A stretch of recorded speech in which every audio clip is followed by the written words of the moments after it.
A funny reply I often get when I tell someone that they didn't check the blind spot is, well, I saw there was nothing there. And how did you see it? In the mirror. The thing is, the blind spot is what you don't see in the mirrors. That's why it's called the blind spot. That's like saying, I know there's no more milk in the fridge because I checked in the pantry.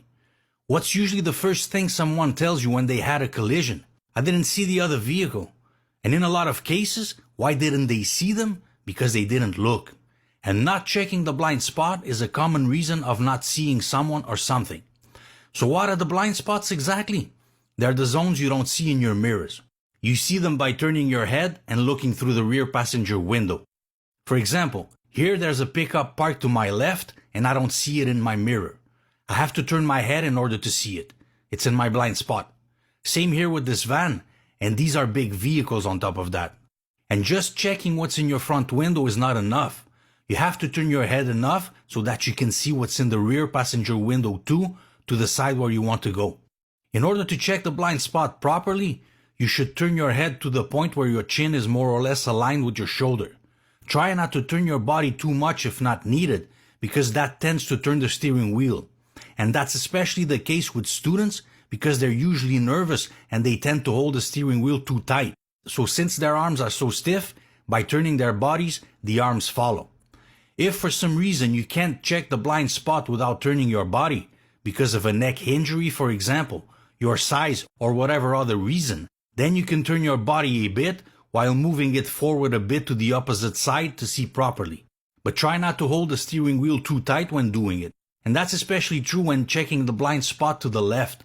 Checking it to the right is easier because the angle of view is wider, so you don't always need to turn your head as much. But to the left the angle is more restricted, and on top of that you have part of the frame of the vehicle blocking your view. So in this case, if you can't see it well enough just by turning your head, again, you can turn your body a bit while slightly moving to the opposite side. That'll give you a better angle. Now just a note on that, if checking the blind spot is required where you're doing your exam, some examiners might not like to see you turn your body too much when checking them, or even worse, not checking them at all. If for some reason you need to turn your body a lot to check them, or can't check them at all, for health reasons like neck problems for example, like I mentioned earlier, or any other reason, don't hesitate to inform them about that before you start the exam. For example, I had a student once who couldn't see from her left eye, so she had to turn her body a lot to check the blind spot to the left. So make sure you inform your examiner about that before going on the road. It could make a big difference on the outcome of the exam. Another thing students struggle with when checking the blind spot is that they check it too long. They're scared of not looking long enough to see if there's someone there. But don't forget that when you're looking there, you're not looking in front anymore. So you should be scared of not seeing what's in front anymore instead. The key here is to do it quickly, just a fraction of a second.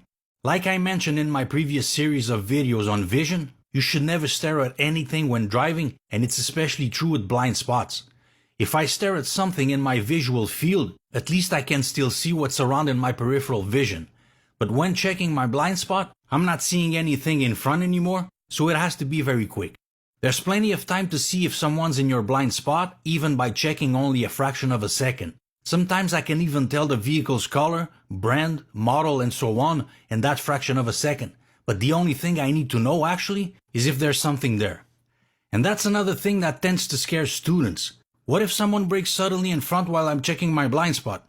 Well, you should always leave a safety distance of about 2 to 4 seconds when following a vehicle at all times anyway, so that should give you enough time to react if the vehicle in front brakes suddenly while you're checking the blind spot. For that same reason, you shouldn't change lanes if the vehicle in front in the lane you want to go into is too close. Of course, that confidence of checking the blind spots quickly will come with practice, as anything else in driving, or in life in general for that matter. Now the vehicle size and their position in the lane will also determine if you see them or not in your mirror. For example, you might see a bit of a normal-sized vehicle in your mirror depending on those factors, but you wouldn't see a motorcyclist or a cyclist, which would be at the same height, but a bit more to the exterior of the lane. And talking about vehicle size, we ourselves shouldn't stay in the blind spots of big vehicles like buses or trucks whenever possible. Trucks tend to have a lot of blind spots, So when overtaking them, try to do it as quickly as possible while respecting the speed limits. If you can't overtake them, slow down a bit and move to a position where you're not in their blind spot anymore.